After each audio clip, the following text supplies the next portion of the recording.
Эми ушу кандай болсун, эми Темирлан өзүң карасаң картайганда ара жолдо калдым.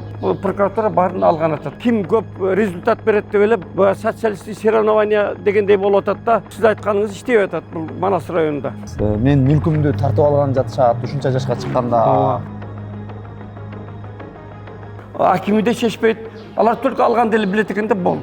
Шерниязовдун тиги не кылганын, приватизация кылып алганын билбейм. Баардык документтериңиз бар. Бүт документтерим бар. 75 соттук жер, 6 соттукка жетпейт. Ошол жер үчүн бушунун баарын алып койгон атат да.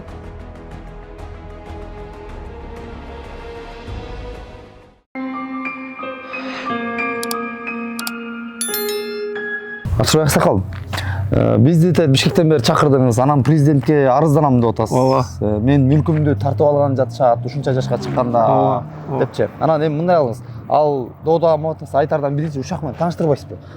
Качан алдыңыз эле, буга эмне курдуңуз, азыркы күндө эмне болуп иштеп атат? Бул мурда кайсы жактын балансында эле деген сыяктуу. Өзүңүздүн аты жөнүңүздү айтуу менен баштай бериңиз эми. Мен Мамбетов Ашырбай Акимбаевич 1955-жылы туулган Манас районунун Үч Коргон айылынын тургумун. Мен бул балдарды чакырып өзүмдүн арызданып атканын себеби могул турган 1913-жылы могул турган жерди сатып алгам. Бул жерде жанагы бут комбинаттын котельный болуп койгон 2013-жылы го дейм, э? Ооба, 2013-жылы. Анан айта бериңиз. Бут комбинаттын жалаң эле могу 4 эле стенасы калган болчу, эчтекеси жок болчу. Толонуп кетти эле? Бүт толонуп эчтеке болуп, мусорный болуп калган. Булар үстөрүн система таптыңызбы? Туалет болуп. Анан кийин мен ошо алгандан кийин салып баштадым. Момундай имараттын баарын салып, эмне кылып, экинчи этаж кылып, ага кошуп баарын салып, артынан навес кылып, көрсөтпөйсүзбү? Анан артынан навес кылып, анан кийин нар жака конок үй салдым, эмне кылып туруп. Ошо менен кысасы ишкерликти баштадыңыз. Ишкерликти баштап иштеп келаткам. 2025-жылы Манас районунун прокуратурасы арыз жазып, бул эле өзү эле эски имараттар го, Ооба, бул айтып атпайм, стенасы эле бар болчу да, башка эчтеке жок болчу. Анан мен ошонун баарын эмне кылып салгам да. Анан могул навести салгам мына. Анан кийин буякта болсо конок үйүн салгам. Экинчи этажга буяка болсо бильярдный салгам, эмне кылып туруп. Бунун баары иштеп аткан болчу. 2025-жылдан баштап тиги прокуратура келип, баардыгын арыз жазып, талаштын арбитражный судуна алып барып, ал соттон тиги эмнеге утуп алышты прокуратура. Анан кийин областной жанагы арбитражный судка беришти. А жерден да утуп алышты. Эми ушул кезде мен жанагы арызды жогорку сотко жазып, июнь айында териштирүү башталат деди. Ошого эмне кылганда эми момундай кылып туруп силерге түшүндүрүп айтып бардыгын. Эми ушунун баарын салган мен имаратымды болгону 5,75 соттук жер, 6 соттукка жетпейт. Ошол жер үчүн бушунун баарын алып койгон атат да. А мен Шерниязовдун тиги эмне кылганын, приватизация кылып алганын да билбейм, башкасын да билбейм. Мен өзүм акыйкат сатып алуучу деп эсептейм, себеби мен 5-чи кишимин. Сатып алгансыз. Ооба, сатып алгам.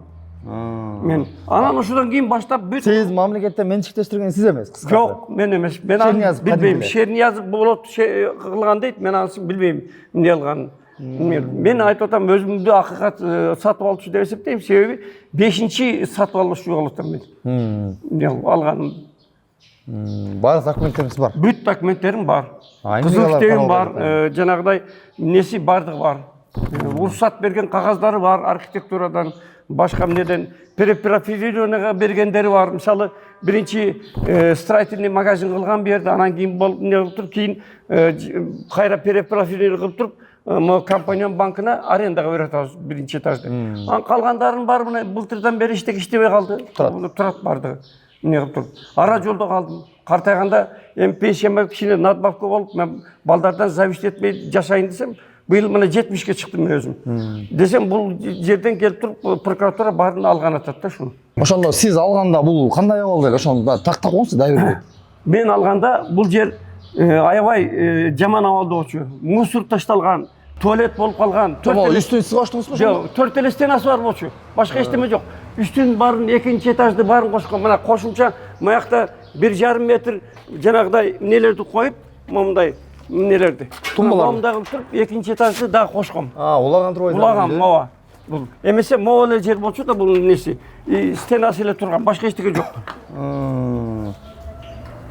Алар жаңы экен, бүт. Ооба, бул бүт жаңы менен кошкон. Ана буягы дагы жаңы, бүт.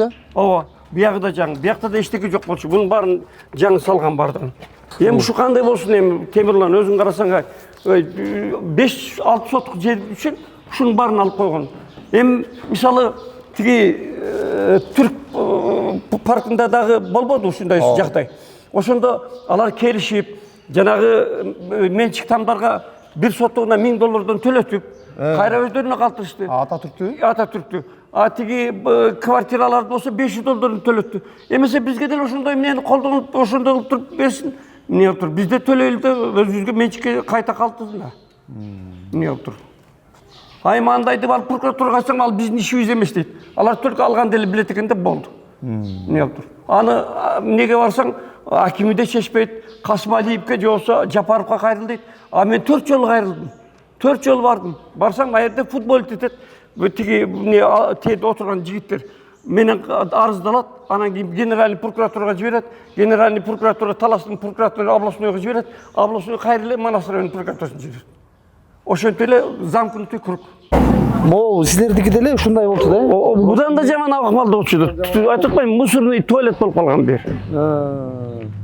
А мында анча-мынча эшиктер жабык, терезеси бар турбайбы? Булар эми эмне кылып койгон да. Эчтеке жок болчу да Темирлан. Бүт тонуп кеткен. Эгерде мен албасам, бар момундан да жаман акмалда турмак. Урматтуу Садыр Нурражоевич, мен сизге кайрылганым себеби бул ушу турган зданиянын ордун 2013 жылы сатып алгам. Ал убакта бунун эч кандай эчтекеси жок. 4 эле стенасы болуп, бу жерде бардыгы туалет, жанагыдай мусорный болуп калган болчу. Ошодон кийин сатып алгандан кийин момундай кылып туруп ишкана салып, гостиница, бильярдный жанагыдай эмнелерди салып туруп иштетип атсам, 2025 жылы Манас районунун прокуратурасы мен үстүмөн арыз жазып, Талас арбитражный сотуна алып барып, а жерден жанагы неден утуп алышты. Анан кийин мен эми жогорку сотко кайрылып атам. Июнда дагы болот деди эмне териштирүү. Эми бул Садыр Нуркожоевич, бул деген баягы сиз деле Союз убагында жашап калгансыз, билесиз. Манас районунун прокуратурасынын социалисттик соревнования дегендей болуп атат да. Булар ким көп результат берет деп эле бардыгын эле бөрк ал десе баш алып атат да буларчы. Мен сизге ошону кайрылганым себеби ошону бир териштирип, мыйзамдуу түрдө карап берүүңүздү суранам. Мен өзүм быйыл 70ке чыктым. 70ке чыксам дагы ишкер болуп иштеп, Манас районунда налог төлөп келе жатам. Сиздин айтканыңыз боюнча ишкерлерге тийишпегиле деп айтасыз, ал бул жакта булар болсо бардыгын кайра алышып атат да, эмне кылып туруп. Бул жакта бул сиз айтканыңыз иштеп атат бул Манас районунда.